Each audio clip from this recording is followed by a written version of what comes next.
Welcome to the presentation on how to complete and submit the CET Self-Study Guide. I want to take the next few minutes to walk you through submitting this documentation for CET.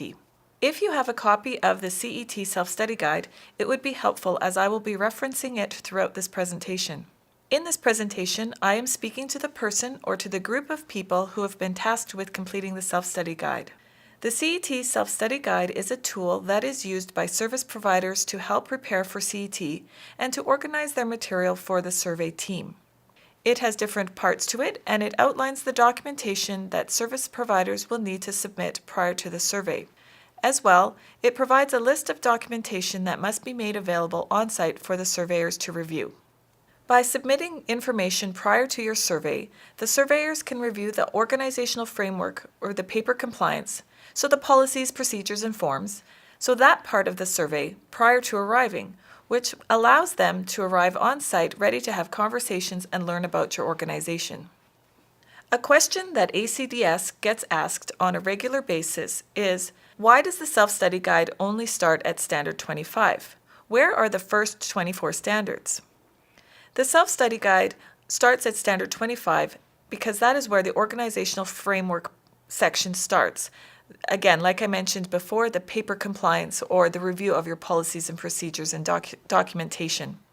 The standards prior to that focus on having conversations with individuals and guardians in the quality of life and to the staff in the quality of service. In regards to the organizational framework part, there are also meetings scheduled with the management and leadership teams to discuss the application of the information submitted in the self-study guide. Each indicator in standards 25 to 47 will have one of the following tags.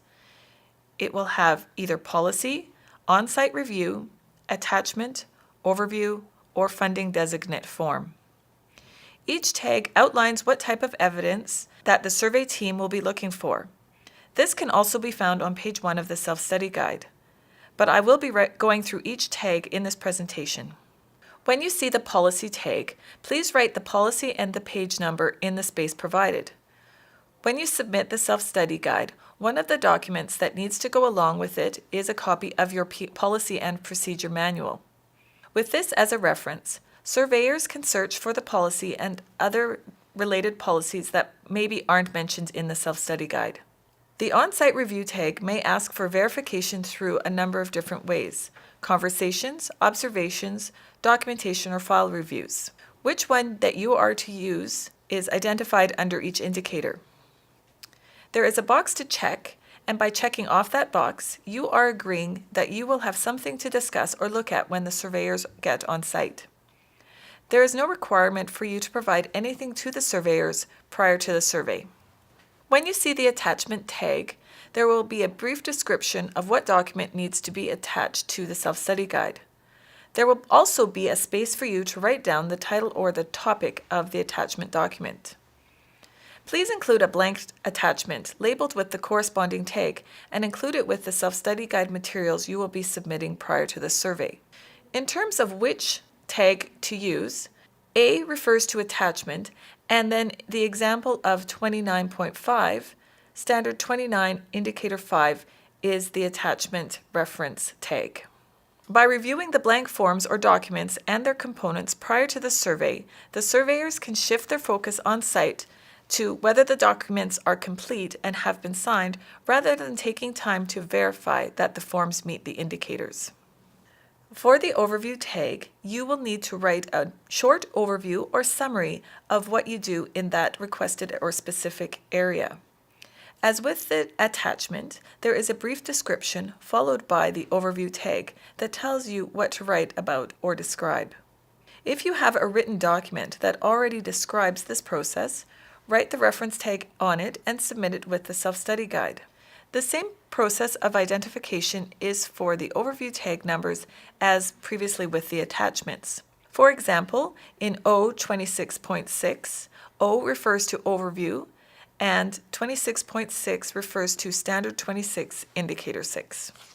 When you see the reference to the funding designate form, this is a form that is given by ACDS to the funder. ACDS will follow up and provide the completed form to the survey team leader. There is no follow-up or information needed from you if this tag is referenced for an indicator. When filling out the self-study guide, it is set up for you to be able to tab through each blank space where a response is required. So please type your response or check off the box as appropriate.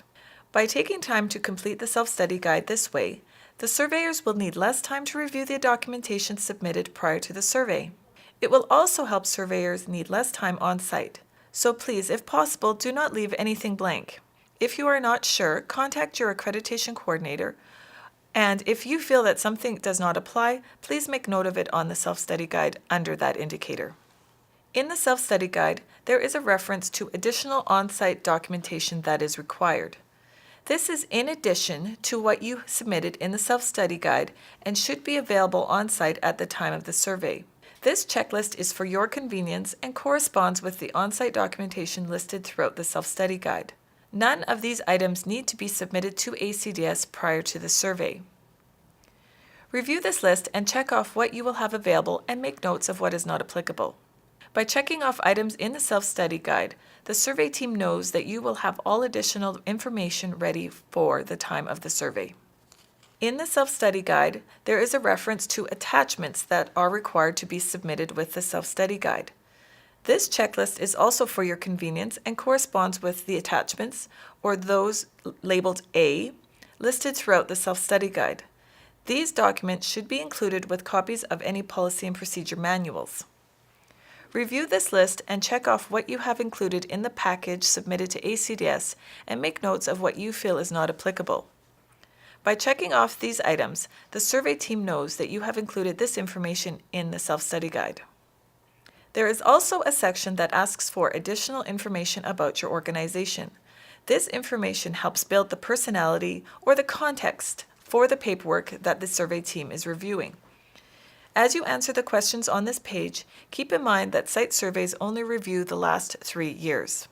Feel free to include detail and not just write "to be discussed at the time of the survey." While there will be definitely time for that, it helps the surveyors be prepared if they have a bit of heads up of some of the discussions that will be occurring. The final page of the self-study guide asks for your feedback. Your feedback gives ACDS information that is vital for future revisions of the CET standards.